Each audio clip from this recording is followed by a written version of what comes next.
Imagine falling in love with someone that you've never met. For them to all of a sudden die and then make you look like the biggest fool in football history. If you're not familiar with football's biggest catfish scandal, or just want a brief breakdown on Netflix's latest documentary, Untold, The Girlfriend That Didn't Exist, today I bring you the story of Manti and one of the most shocking catfish scandals you've ever heard. Born January 26, 1991, from Luahi, Hawaii, Manti came from a super close religious Polynesian family, rooted in faith, family, and football. And by the end of his high school career, Manti was a 5-star college prospect and the #1 high school linebacker recruit in the nation. He had over 30 offers from numerous universities. However, in 2009, he shocked everyone when he decided to play football for Notre Dame. Little did he know, this was probably one of the best and worst decisions he would ever make. Teo shined at Notre Dame, becoming a star athlete, receiving All-American honors and 8 national awards. He was even considered one of the best players in all of college football in 2012, finishing second behind Johnny Manziel for the Heisman Trophy. But behind closed doors lie a darker secret. In 2009, while Manti was a freshman at Notre Dame, he accepted a Facebook friend request from Lene Kakua, a student at Stanford University. At first, it started off with random, "How are you?" or "How's it going?" messages, nothing serious for the first couple of years. However, their connection began to grow after learning Lene shared her Polynesian background and the same religious upbringing. Lene became one of the only people Teo felt he could relate to at Notre Dame. There are so many similarities. She was Polynesian, Samoan, I'm Samoan.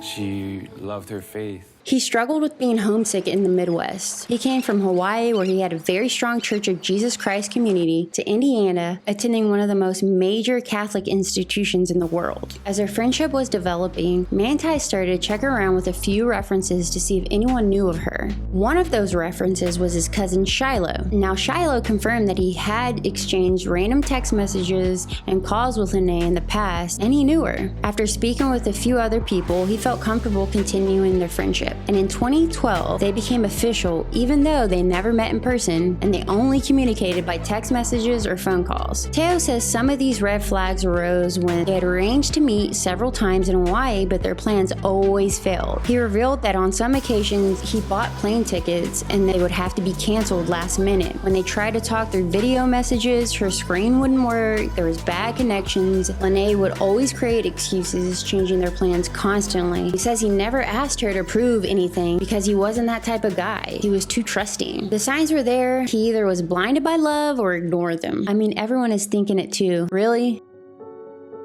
In April of 2012, Teo finds out Lene was involved in a car accident, and while getting treatment in the hospital, the doctors discovered leukemia. Being the good guy that he is, he made it top priority to call her every day and be her rock. Tragically, on September 12, 2012, Teo receives a call that would change his life forever. His grandmother had suddenly passed away. And within a few hours of his grandma's passing, he receives another call that Lene passed away from leukemia.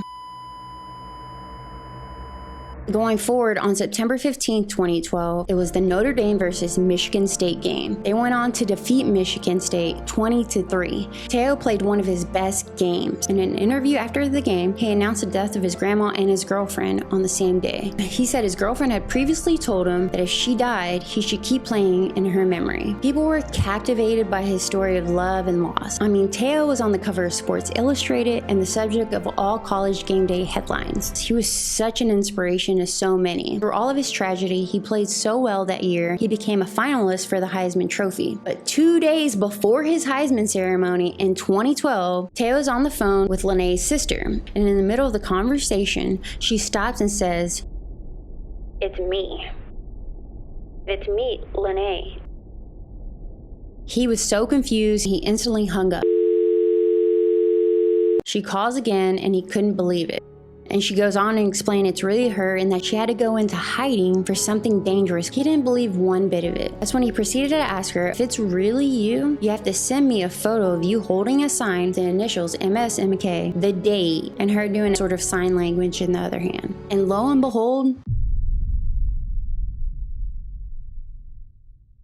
only if this was all true. Meet the mastermind behind football's biggest hoax, Renaya Tuisopo, has recently come out as trans and goes by the name Naya. Naya also went on Dr. Phil to prove and even explain how Naya was able to manipulate her voice and sound more feminine. Naya was in fact behind multiple voices of Lene's made-up family members by mimicking a female voice over the phone. Hey babe, I'm just calling to say goodnight, and I love you. I know that you're probably doing homework, or with the boys, or grubbing, what a fatty. But I just want to say I love you. I love you so much, honey. Sweet dreams. And I just want to call you and keep you posted. I miss you. I love you. Bye. I don't know who answered your phone, and I don't care. This is my last time trying.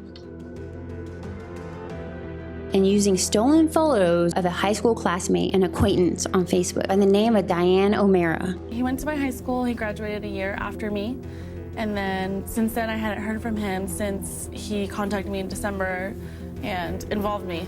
In the documentary, Naya states she created the false identity of Lene Kukua because she was struggling with her own identity. She was hurting herself and she didn't care who she hurt in the process. A decade after this, she wishes everything had been undone. But another part of her was like, she learned so much about who she is today and who she wants to become because of the lessons she learned through the life of Lene. So are you sorry or not? After realizing he's been catfished, he brings the information to Notre Dame for guidance. They told him to wait and remain quiet so they could come out with the appropriate way to reveal the information publicly. Unfortunately, it would be too late. A sports news website called Deadspin.com did a deep dive into the real Lene Kukua and broke the story in January of 2013 as Teo was preparing for the NFL draft, setting off a wave of controversy. People were speculating that he was in on the hoax and humiliated on TV. People started making fun of him. They made all kinds of memes. Some of them are kind of funny. There was even some questioning of his sexuality, especially on live TV. Teo found himself sitting on a couch with Katie Couric, who cornered him. Are you gay? No, far from it. Far from that. He looks so embarrassed. One, who asked that on TV? And two, he comes from a very conservative Mormon family and his parents were sitting right next to him. It just goes to show how quickly the media can prop you up then destroy you in an instant. The reality is a lot of the media wrote stories on the death of Lene without doing any fact checking themselves. So in a sense, the media was catfished too, but none of that was exploited. The only person that was exploited was the victim himself and the person who had their identity stolen. The last photo seen of Diane holding all those signs with the initials was requested from Naya after he begged her to send it for his cousin who was suffering in the hospital. O'Mara was interviewed about this situation and had no idea that her photo was even associated with Teo this entire time. You've never heard of Manti Teo. You've never heard of Notre Dame football. You've never heard of BCS game. Right. No, I don't follow college football. What the fuck? Definitely don't follow college football girlfriends, so I would have never known. After the scandal broke, there was no denying that it affected him in the NFL draft. And in 2013, he became the most hated athlete in America. He was projected first-round selection at the 2013 NFL draft, but the San Diego Chargers drafted him number 38 overall pick in the second round. It was estimated that Teo's fall out of the first-round selection cost him at least $8 million. And more than the money, insulting memes, his mental health had to be the biggest downfall of his scandal. Teo recalls his entire body feeling numb his first 3 years in the NFL. Eventually, he had to seek professional help, who made him realize although he forgave Naya for everything, he never forgave himself. His insecurity on the football field originated from being destroyed by a scandal.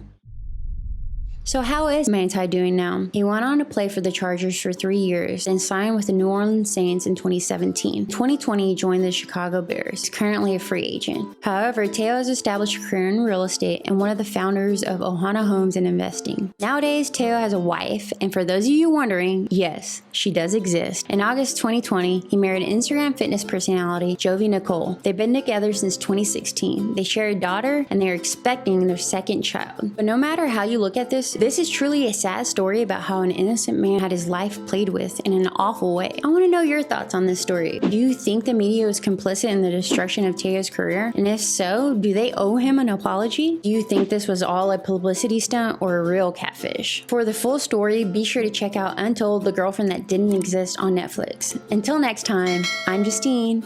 Bye!